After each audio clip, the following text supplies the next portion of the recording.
Guys, Evan here. If you're watching on YouTube, obviously I'm not in my normal setup, or our normal setup, but just wanted to let you know that we recorded this podcast February 20th, but in the Thursday before the stock market took about 1,000-point hit. So we were right up until then. So obviously it's been 2 weeks, maybe 3 weeks. So hope you enjoy. I mean, a lot of the stuff that we predicted came true. And so let's get into the episode. Thanks for watching. Hello and welcome to Simply Technical. It's been a little bit since we've recorded, about a month, but we're happy to be back. And of course, we brought Chance back for our first podcast at our new facility. And we're glad to have him. I'm your host, Evan. Keaton's on the end. What's up? And like I said, Chance is back.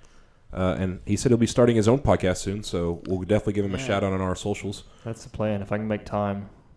Maybe I could record in the mornings while you're sleeping. Hopefully I don't snore. That would not be fun. I'll talk quiet. You won't wake me up. But About so 4:30 a.m. work for you? That's perfect. All right, cool. Sounds good. So we're going to talk about the coronavirus and its impact on the U.S. economy and global economy. Keaton's been doing quite a bit of research about it recently. Well, I wouldn't say quite a bit, but I've been reading a decent amount about it. But yeah. And Chance here is worried. I just have opinions.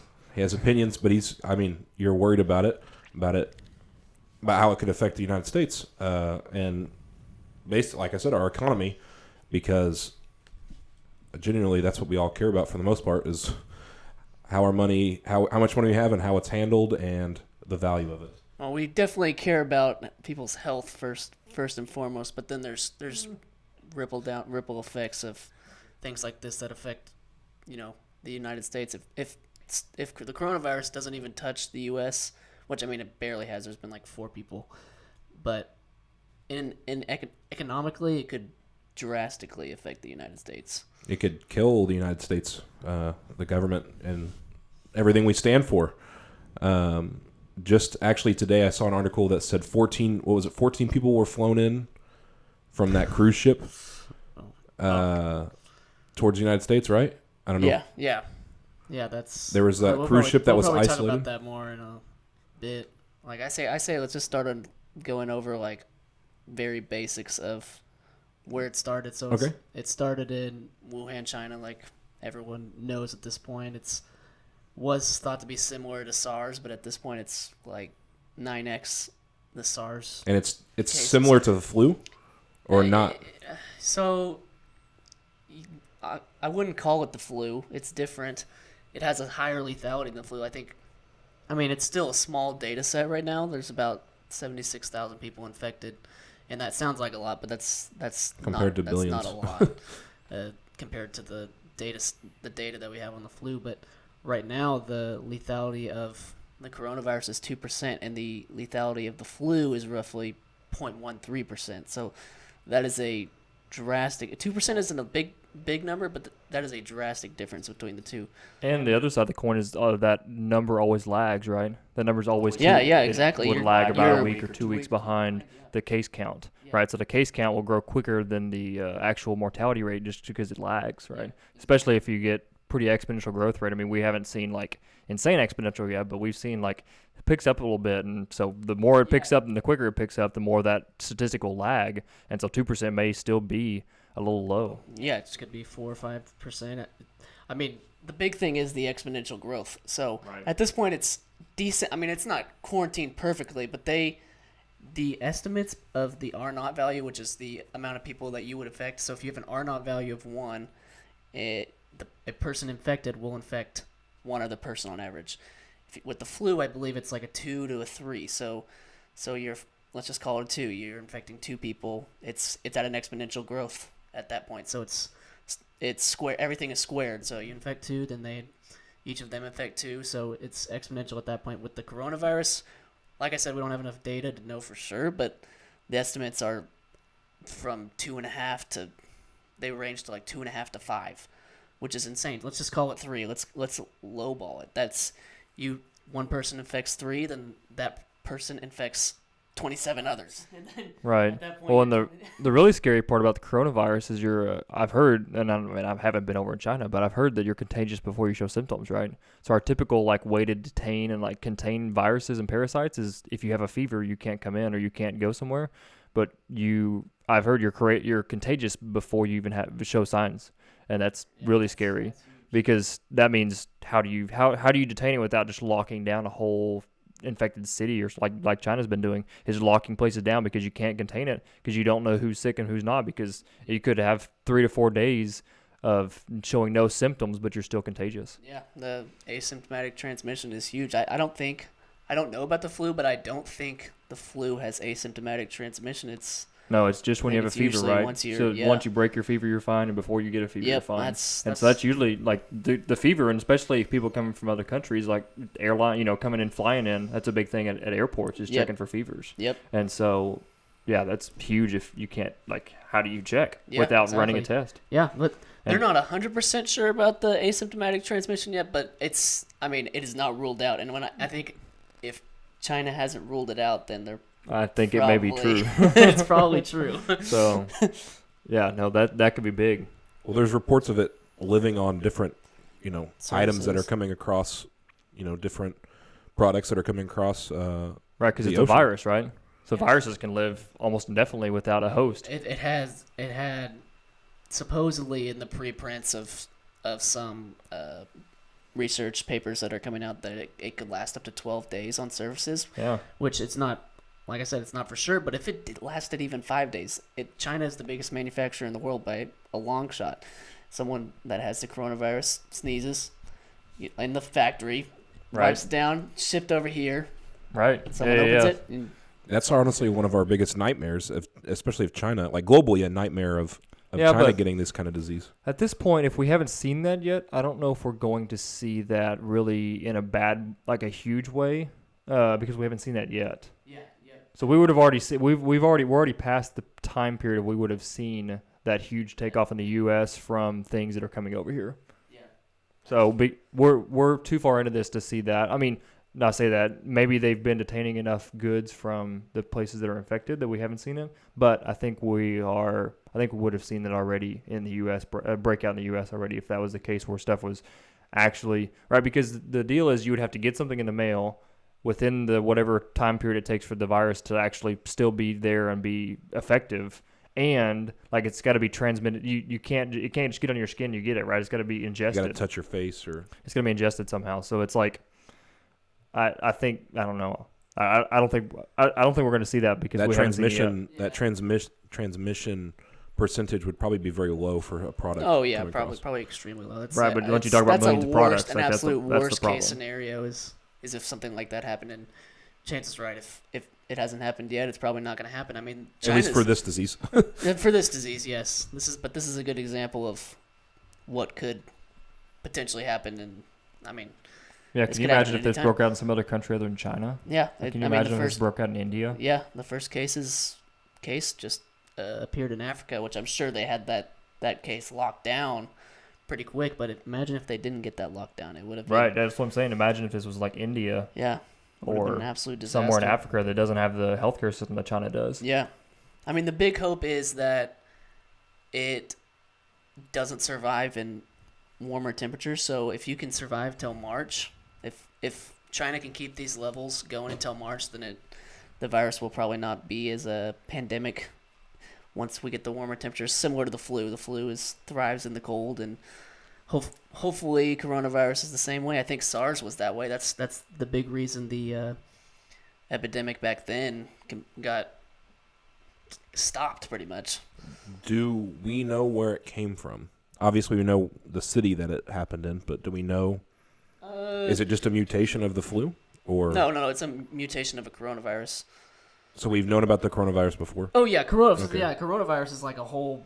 I don't know what the exact terminology is. I'll just say family of viruses. So there's different, mutants in this amongst this group. So I mean, SARS is a coronavirus. Okay. This one, because I've never heard the term coronavirus before. Yeah, so. yeah. Because it wasn't a big deal most people before. haven't. So it's. I think they termed this one officially the COVID-19 is what it's I'm sure not. Is 19 the year that it broke? Yeah, Okay. yeah, because they had reports as early as I think November. So it's been going for a little while. They just China has been keeping it under wraps.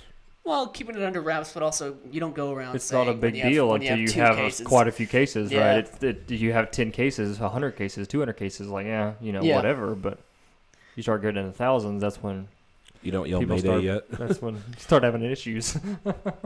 Well, so back to like where it came from. The most likely situation is I think it was some weird animal that I'd never seen. Bats? It wasn't bats. It was Okay. Because that was the big thing online was these was people the were eating bats. bat yeah, soup. Yeah, that was the online crap. They were trolling me. Not necessarily trolling. I mean, I think that's where SARS came from. That's how Ebola got transmitted in Africa. But it was like some armadillo-looking thing that's used in Chinese Eastern medicine practices, not real medicine, but the woo-woo stuff, whatever. That is pretty prevalent over there. So then there's all the conspiracy theories that say, oh, in Wuhan there's the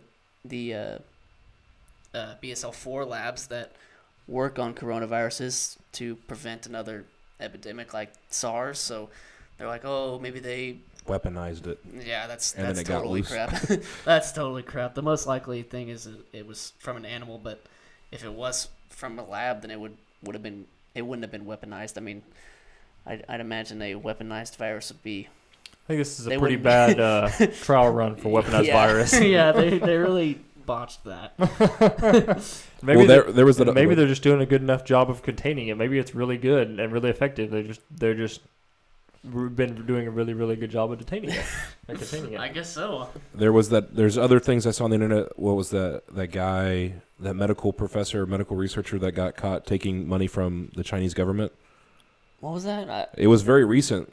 There was a guy and he had a couple Chinese students. That didn't have anything to do with this. People were saying situation. online that this guy was working with the coronavirus and sending information back to China to people are so weaponize stupid. it. People are so dumb. I believed it. Not I really. don't think I somewhat work in this field. I'm just a research technician, but I don't think it's easy to make. As far as I know, it's not very easy to make something weaponized. We don't really know. I mean, we know how to, make things Transmitted more disease. transmissible, but what's gonna kill someone? Like it's not easy to make these crazy mutants. So it's pretty ridiculous for these conspiracy theories to come about. And first and second off, if they did that, why would they release it on their own citizens and then flip out and quarantine it? If they wanted to weaponize something, Because it was that bad. They said, "Oh wait, this is We supposed to messed hurt up." people." Well, it's more like they realize, it just doesn't make any sense. Why would China, who's so obsessed with their own image, release a bioweapon on their own citizens? On accident, I guess. I don't believe those conspiracy Yeah. theories. Yeah, I'm playing devil's advocate here, but like you said, Completely what's by going to be accident. what's going to be a good weaponized virus? You got to test it.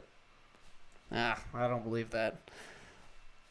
It would never make know. more sense for them to go, if they want to do that, it would make more sense for them to take an agent and put it into India or something. So, what? But then they couldn't stop it. Then they crash couldn't your own stop economy? it. The Chinese are so freaking obsessed with becoming the biggest world power that there's no way they would do something that could potentially shut down their economy, which is, I guess, what we're going to get into in a little bit.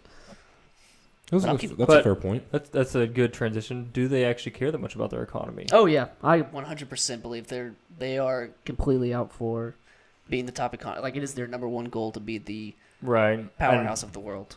And I don't know that much about some As of the the details, government, but I know China has been crazy huge on building out infrastructure, and there's like whole cities that aren't even being used because they were cared more about building out the infrastructure than they did about actually having reasons to build out the infrastructure.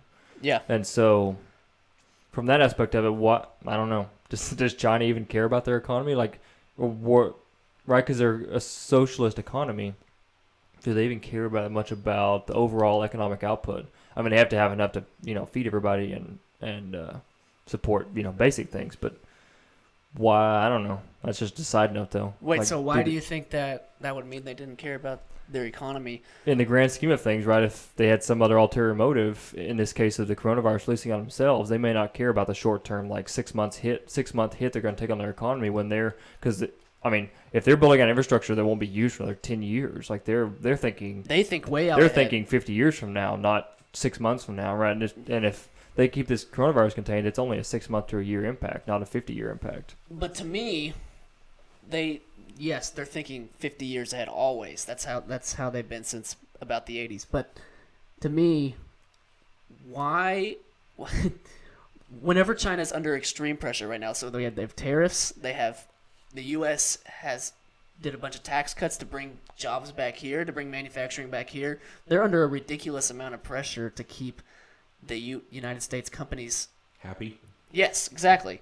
And now with the tariffs, you have companies moving to South America, like getting their manufacturing from South America, from India, different places. It doesn't make sense for them to do that right now at all. Maybe they're going to release it on us next year.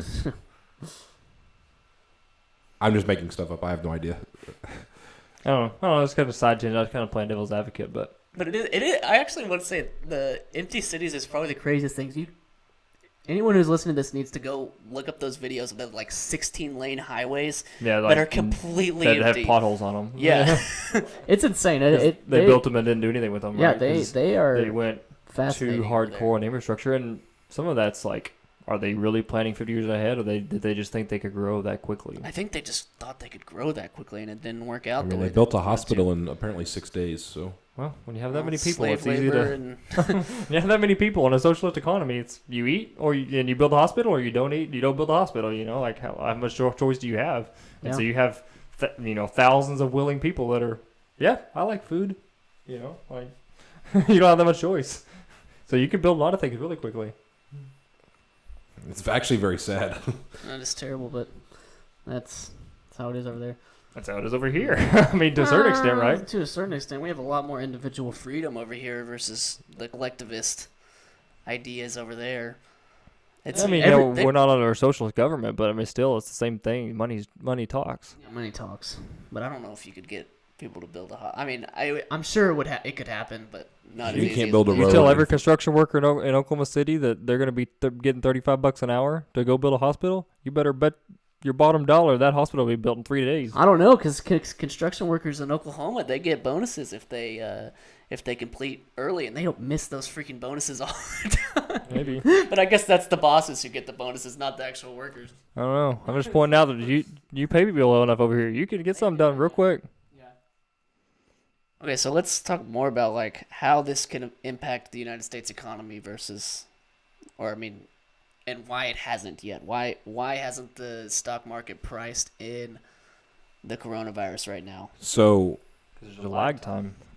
I would say, yeah, but I think when it was going to hit was around where I work, we were going to be shut down for a couple weeks. Our manufacturing was going to be shut down, and it was the holidays coming up. So we bought extra stuff in advance. We bought extra product, extra parts to account for the days that we were going to be missing and the holidays of other places shutting down for the holidays.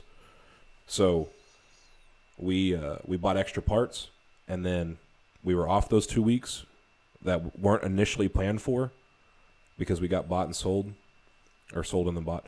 And so we haven't really taken a big hit because we spent a little bit extra money building up product and parts before it really got big, I guess. Yeah. Which was about a month ago. Which I think ago. most companies probably stock up right before the New Year's. Because, a lot of the companies are going to be off for the holidays, And the Chinese New holiday. I know they really take it very seriously over there. They have a full week off. And so... Yeah, I still think it's lag time. I don't think we've waited long enough. I don't know. I agree that it's not individually affecting businesses yet because of the lag time, but why is the S&P 500 index going up over the past month? It seems really stupid whenever you think about the potential downside risk. Because it lags, right? It shouldn't, but it does.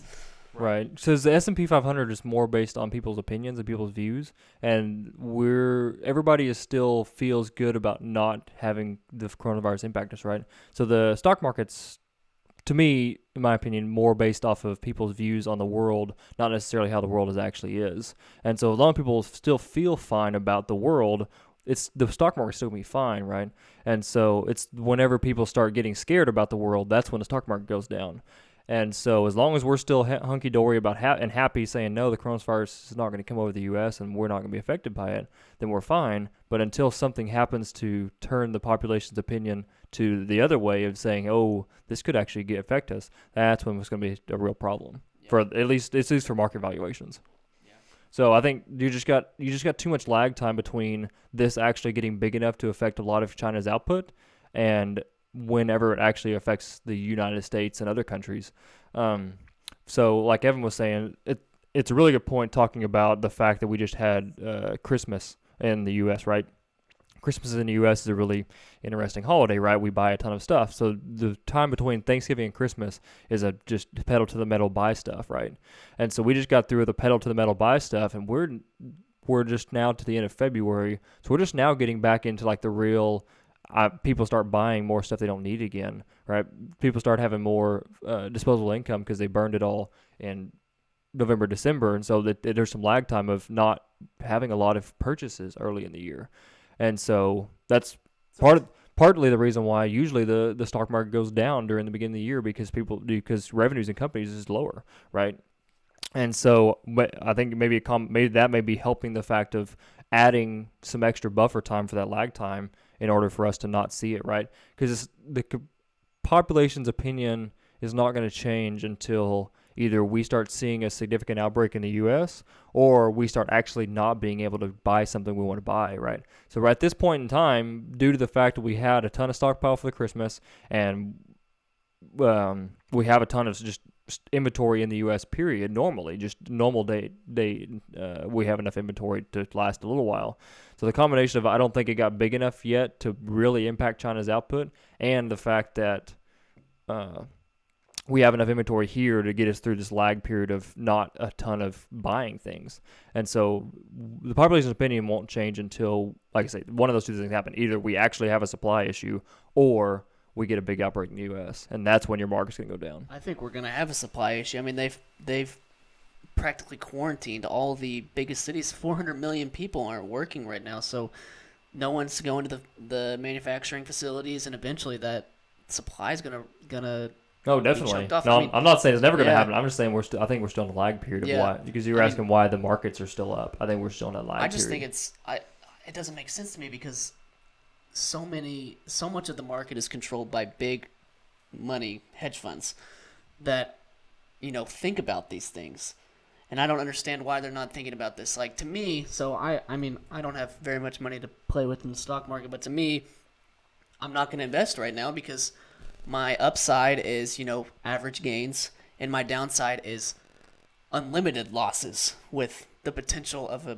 massive outbreak. I mean, maybe the percentage chance of that is 2%. Of that happening is 2%, but 2% of me going down to nothing has more of a mental effect to me than going up, the average 8% a year. I'd rather miss out on that 8%, that 98% chance of the stock market going up 8% or more, than get that just 2% chance of going to zero. I would say that's because your mentality is like that because you're young. Why? Young people should be more risk prone, I think. Well, I'm thinking your risk. You're saying I'm going to miss out on this 8% because I have next year. Well, that's fair enough. Because if you were to say I'm going to retire next year, you might not pull it out. Oh, man, if I was retiring next year, I'd be pulling everything out. You have a 2% chance of losing everything, Maybe people don't see that 2%. I mean, I'm being a little over exaggerating a little bit. The S&P 500 is obviously not going to hit zero ever.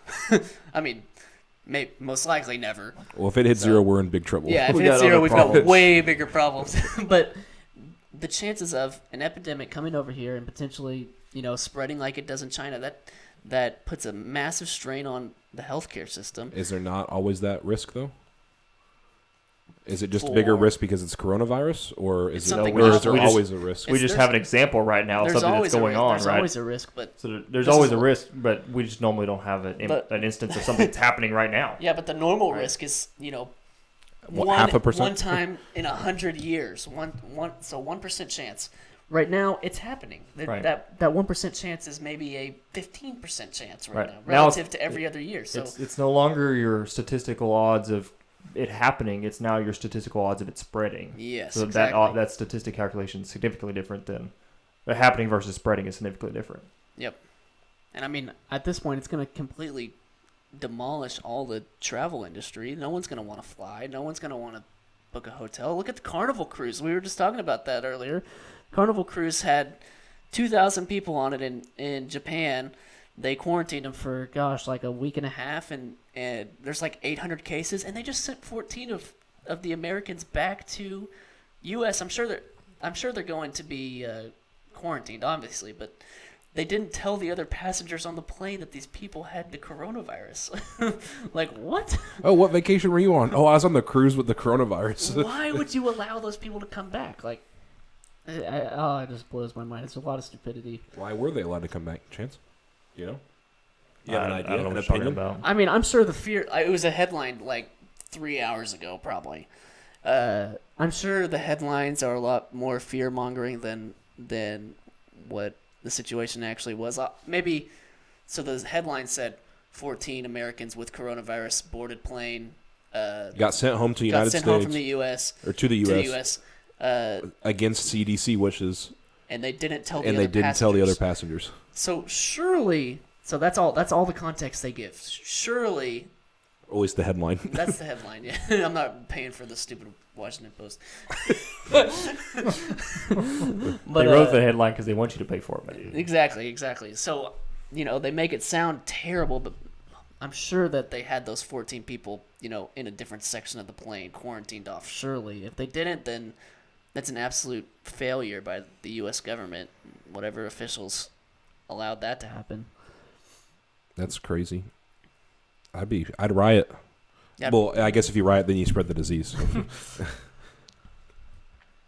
So we've talked about kind of right now. Do you want to navigate into if it spreads to another country or a large country? If it spreads to here, the United States. Well, even if you go to a large country like India or another, one of the European countries, Africa. If Africa was to... one of the European countries, or Africa. I'm just saying, what if it spreads to a not a European country? Okay. Anyway. Sorry, I didn't have a dramatic pause. Yeah, no, there's kind of two boats of how it spreads and two different ways it can happen, right? So you have one conversation that's wrapped around what happens in developing countries or countries without a good healthcare system to deal with the problem, right? And so that's countries like India doesn't have near the sanitation and healthcare industry that China does or we do, or any European country or most countries in the world, right? So there's a lot of developing countries, and India's, getting there, but they're not near what, especially sanitation, what China is or what the U.S. would be, or what like Germany or France would be. And so that's a good example of a country that's neighboring China that could have major issues if this broke out, right? Especially just because of how big the population is, how densely populated some of the cities are, right? Like India is a pretty good example of like a scary country for it to go to. And a lot of the African countries are kind of in the same boat of like, that's a pretty scary country for it to go to. But I think in the U.S. and Europe, we have a good enough healthcare system that hopefully we can contain it. The problem will be the economic impact. So China right now, the biggest problem is containing it and that healthcare side, right? I think the bigger problem in the U.S., even as long as the case count stays under control and doesn't just thoroughly murder the healthcare industry, it's going to be the economic impact because we are going to have sanctions about you can't travel, right? And once you cut down on travel, like that murders the U.S. economy even more than it murders the Chinese economy because we're all capitalists and we're so heavy in debt. So I think it would be a bigger effect with smaller number of cases in the U.S. for economic impact than it would be for healthcare impact. China's definitely seeing the healthcare side of it right now because they is socialist, right? They have a pile of money. It's the government money. Nobody cares. And so and I think a lot of the European countries are being in a similar boat that we are about it would be a bigger hit economically than it would be an actual like number of cases that we would have or they would have. Because we would be pretty proactive in determining what the case, that they had the coronavirus and trying to detain and section off and trying to prevent the spreading. And we're good about washing our hands. Like people are crazy about hand sanitizer and things like that. So I think we would just double down on like everybody would just have hand sanitizer all the freaking time on their belt. And I think we would be all right as far as the number of cases goes. I don't know, because to me it's like, the flu just runs rampant every winter. It's almost impossible to, if it actually like hit a threshold of uncontrolled cases, which is not a very high number, then I can see it being like a flu or just exponentially, especially if the asymptomatic transmission is. So there is an interesting distinction between the coronavirus and the flu, right? The flu, I feel like a lot of cases of the flu get transmitted at school. So kids are a lot of the reason why the flu is really bad. I don't even think work is that bad. I think it's literally the schools and kids is a big driving factor in how the flu spreads. And I think immediately if the coronavirus spread into the U.S., we would see a stop of all public education. Like we would just say we're not going to public education because we know, like the CDC knows that they're not stupid, right? Yeah. They all know that if it gets into the public education system, there is no stopping it. Yeah. So I think before we quarantine off cities and before we stop going to work, we would go ahead and declare like, hey, we're not just going to school for the next month or 2 months, just for the fact of, and that would significantly reduce the amount of interaction between host bodies that have.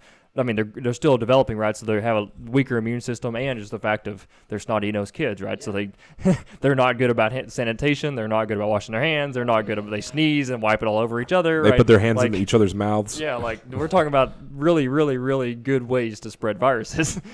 So I think that would be one of the first actions taken is, okay, everybody gets a month or two off of public education. Yeah.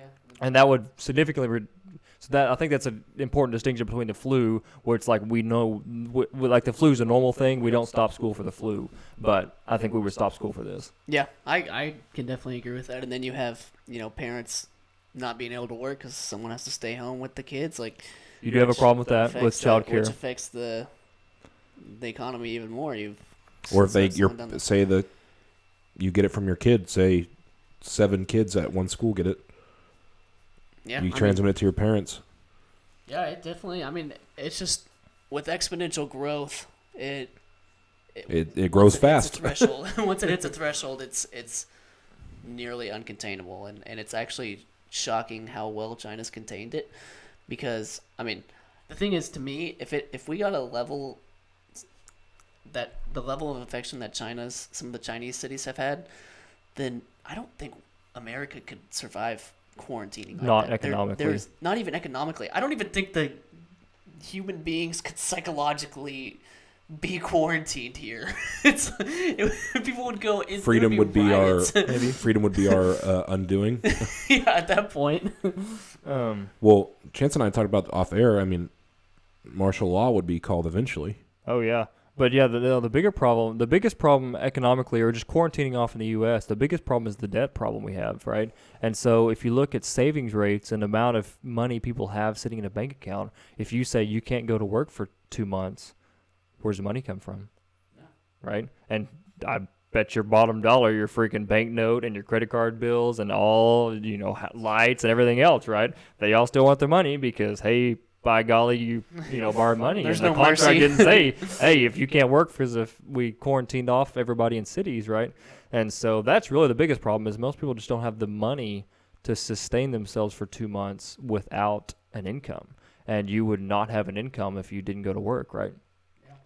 And so I think that's the bigger issue that we would have to solve before we started quarantining. The government would have to figure something out, and whether it's FEMA style of handing out rations, whatever the government's got to do in order to be able to quarantine a city, because you're not even be able to quarantine a city without just murdering us for the next 20 years, 30 years. Yeah. Right? You're talking about significant economic impacts longer term than China's looking at. I think China's it's hurting them right now, but I don't think it would have a long-term impact. If the U.S. went into quarantine state, it would have a long-term impact on economics. definitely agree with that. Especially because, right? You just have to figure out, like, the government has to become a lot more involved, right, and get us over that gap just because of where we're at as an economy, right? Yeah. So we're so much of a debt-driven economy, and nobody has any savings. So if you have enough money to cover 6 months of your debt, and as well as the bills and everything else, right, you're fine. But if you have 2 weeks of money or 2 days of money, that's when there's a problem, right? And so having the debt's not necessarily the problem, but not having any money to cover any blip in paychecks is the problem. Yeah. So in that, worst case scenario where that's happening and everything's shut down and everyone's stuck in debt, so the Chinese economy right now, they put a massive stimulus package into their economy. So Right. that's a big reason why the stock market hasn't died yet, because they pretty much sell off. How does it work? They sell off a bunch of bonds, and then or they buy a bunch of bonds from big hedge fund managers, which those hedge fund managers then you have to put it into the economy, into the stock market to keep it growing. Why, in theory, this is completely theoretical, why, if the U.S. economy were to do that, instead of giving it to hedge fund managers to drive up the stock prices, why wouldn't they just give it to the U.S. government to wipe out X debt instead? And then I feel like if they did that, that would be a whole slippery slope of debt wiping and political madness at that point. But to me, It would be political madness, but that's an interesting discussion in itself about how that would play out and kind of the ideas behind it. So we already did that, right? So we already had a massive economic problem with debt. Yes. 2008 happened, right? Yep. We didn't give banks money to forgive debt. We gave banks money so they could still operate long enough to get past all the foreclosures so they can get more money coming in, right? And so from that aspect of it, that's a very recent, 12 years ago, right? Example in history where we could have given banks money to help forgive debt, or to say, okay, people don't have to pay their banknotes for 6 months, but no, we said you can go and foreclose and everything.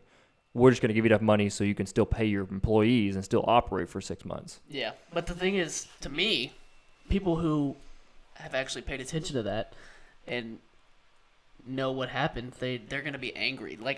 I feel like it's pretty ridiculous that the big central banks, the big banks that caused the 2008 economy crash by, privatizing all their gains, and then in the end they just socialized all the losses.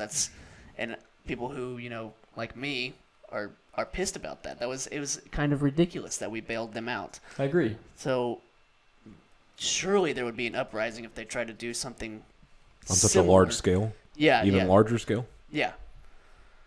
Maybe. But are people smart enough to see that?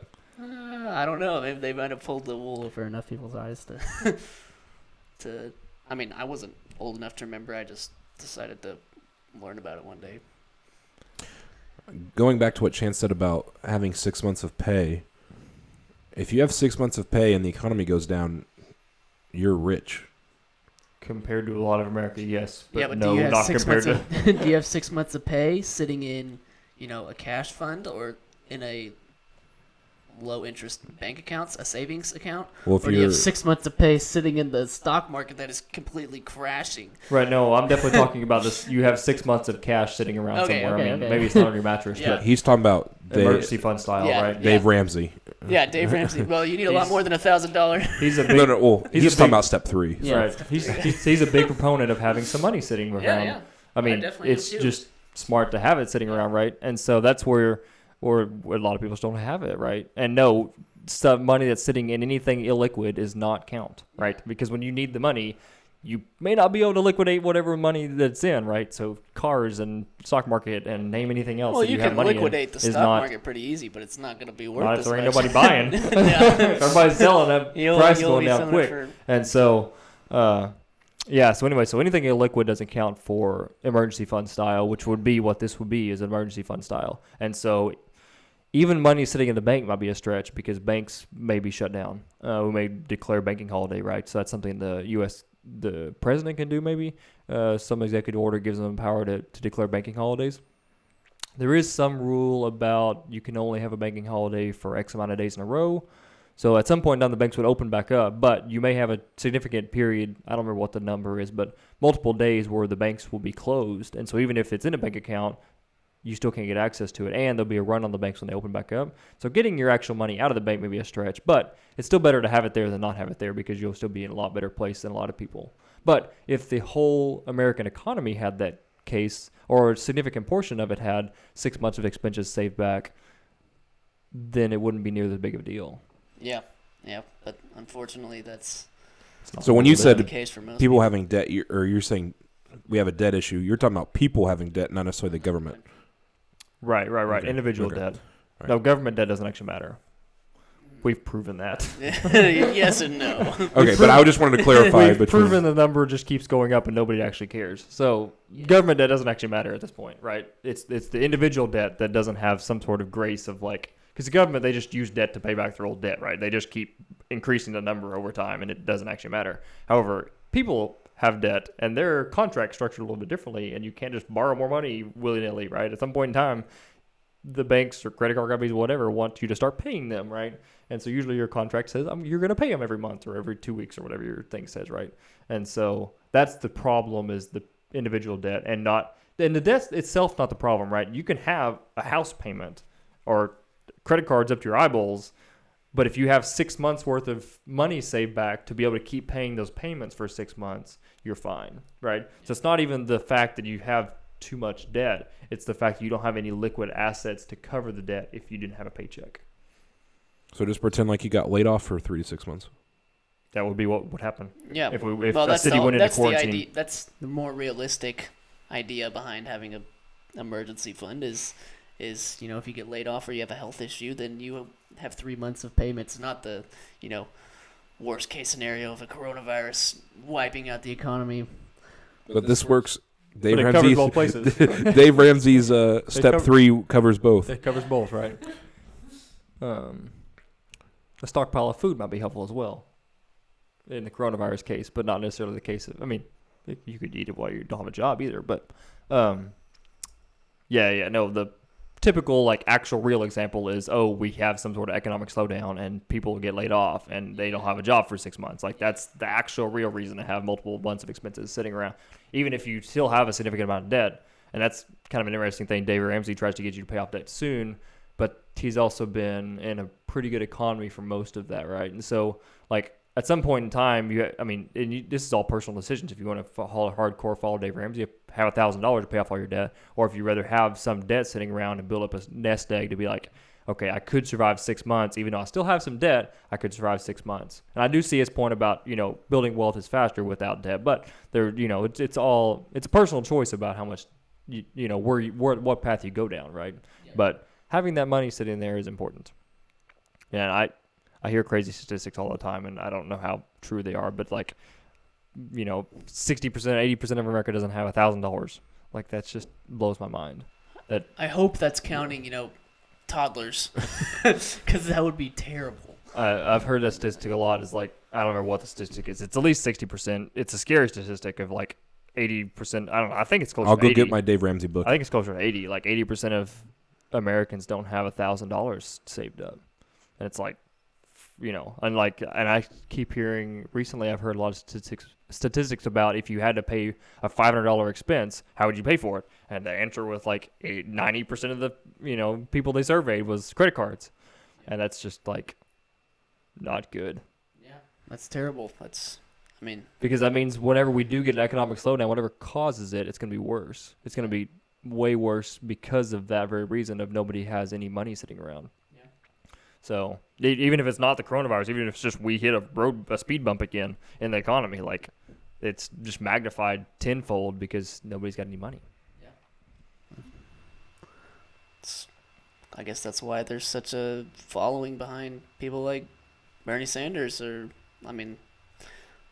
the big whole movement of raising minimum wage. Yeah, raising the minimum wage, and that's a whole nother podcast. That's a whole nother podcast. We'll get Ryan on for that one.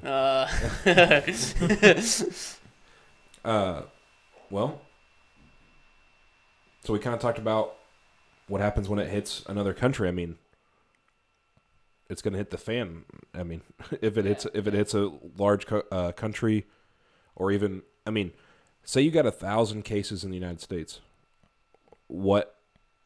and say it was all central or all localized in one city. We're fine.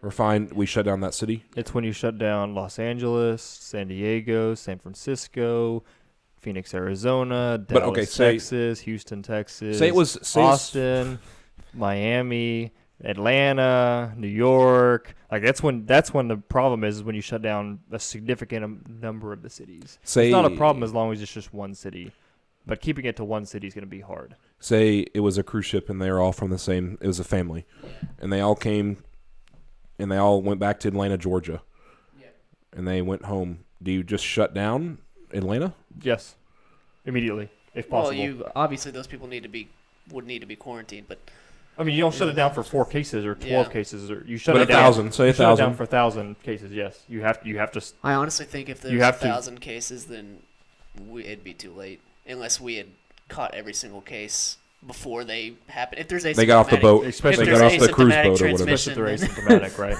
Because you have 1,000 cases in Atlanta, Georgia, but the likelihood of those, if them coming into contact with one other person, because of how much we move as an economy, the likelihood of that not already being a problem is very slim. Yep, because of how much movement is in an American economy of people movement and with just moving of goods.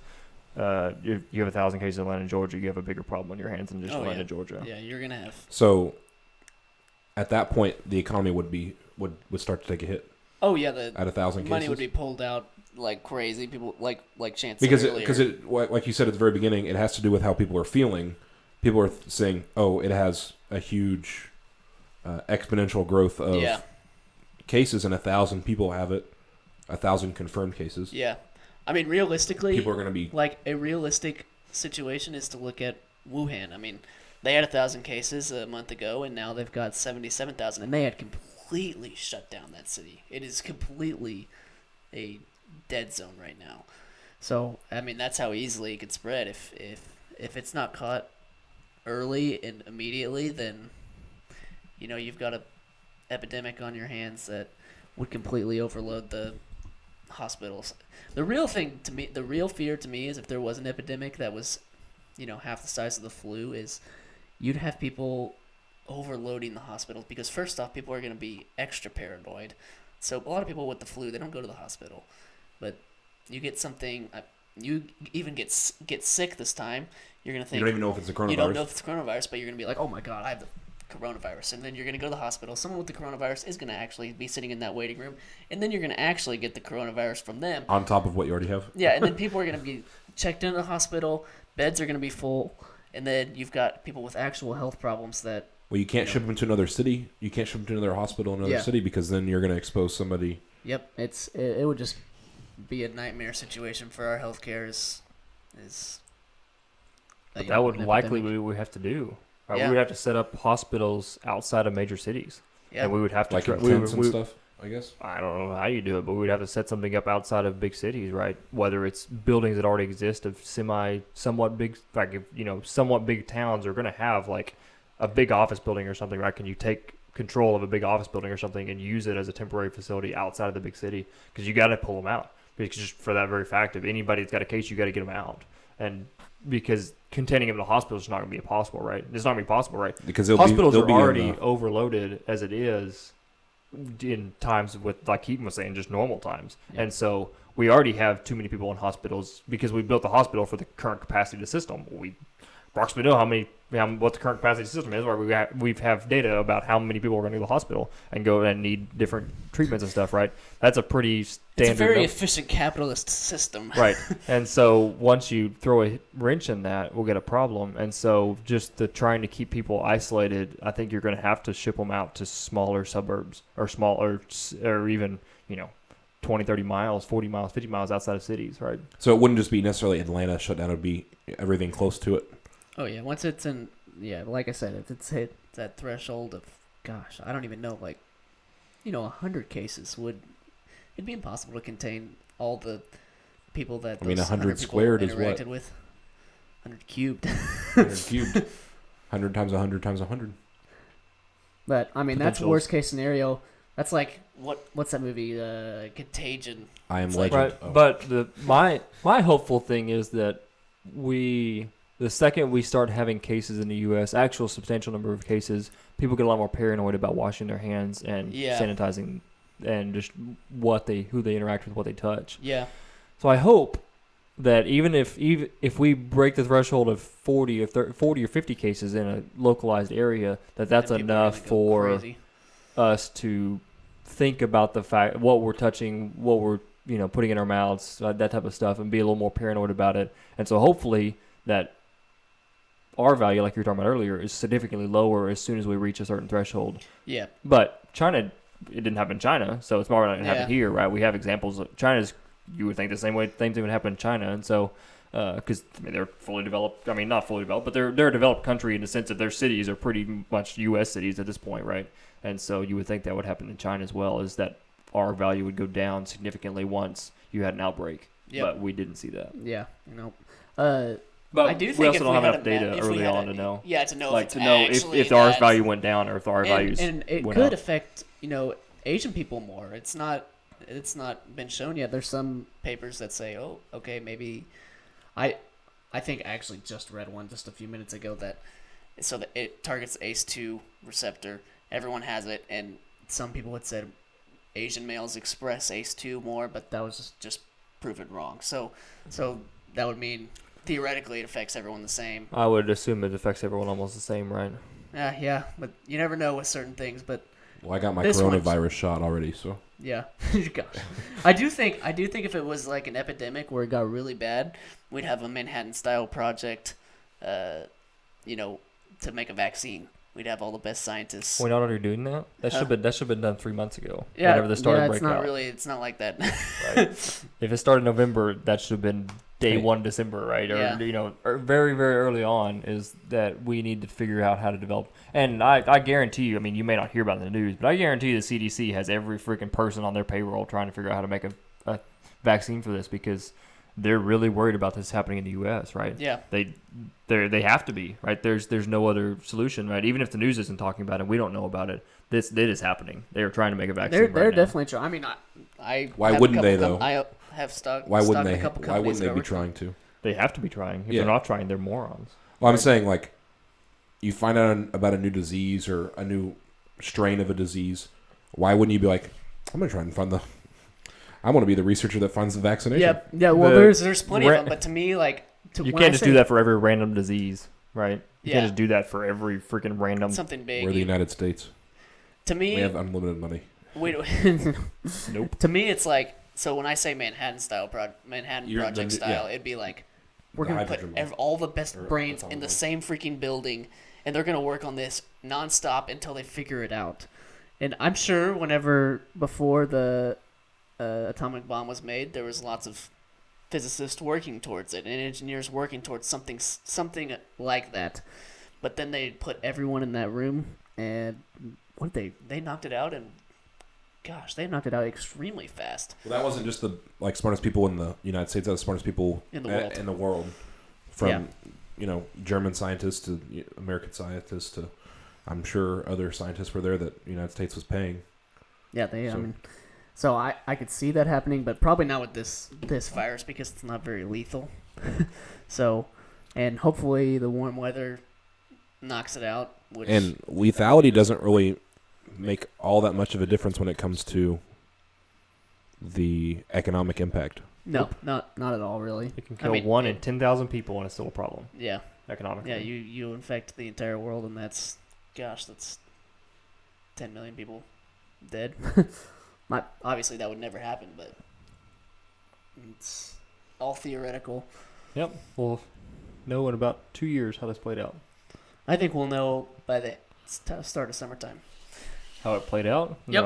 We won't Hot know the take. full story until the year, Well, 2 not years the down the full road. story, but I think we'll know if it's going to spread anymore. If it's not done by the summertime, we should definitely be worried. But summertime comes and it's stopped from the heat, then I think it's fine. I mean, it could fire up in winter again, but hopefully by then they've That'll be about a ample year. amount of time. Year to get a vaccine running. But It probably takes longer than that, but once you have a significant portion of the population that gets it, the likelihood of it happening again is a lot less, right? Because you're going to develop some sort of immunity yes, to you'll it. have an immune response, but not necessarily because it's a virus. I mean, you'll have an immune response, but it's a virus. Like the flu mutates every year, so Right. still get the flu. That's what a lot of scientists think is the worst case scenario. Is it becomes basically another flu, a seasonal sickness that has a little bit higher of a lethality rate. That If we make it that long. Well, if it's seasonal, then we can plan for it. And it's not like the Yeah, flu's not a exactly. big deal, right? And so Yeah. if it ever breaks the threshold and becomes seasonal, I mean, it's just another thing we have to deal with, right? Yep. It's not necessarily something that is a big deal, right? The Yeah. big deal is the fact it's an epidemic. yeah, exactly. Which I do think the flu should. If this be, happens 3 years in a row, by the time the third year rolls around, we should be somewhat prepared. Oh yeah, I'm sure we will. So, all right. Anything It's else? past my I think bedtime. that's it. Yeah. All right. Thank you guys for watching. This has been Simply Technical. I'm Evan. Keaton's on the end. Chance, thanks again for stopping by. Of course. Hope you enjoyed. Don't forget to like and subscribe and follow us on all our social medias. Thanks.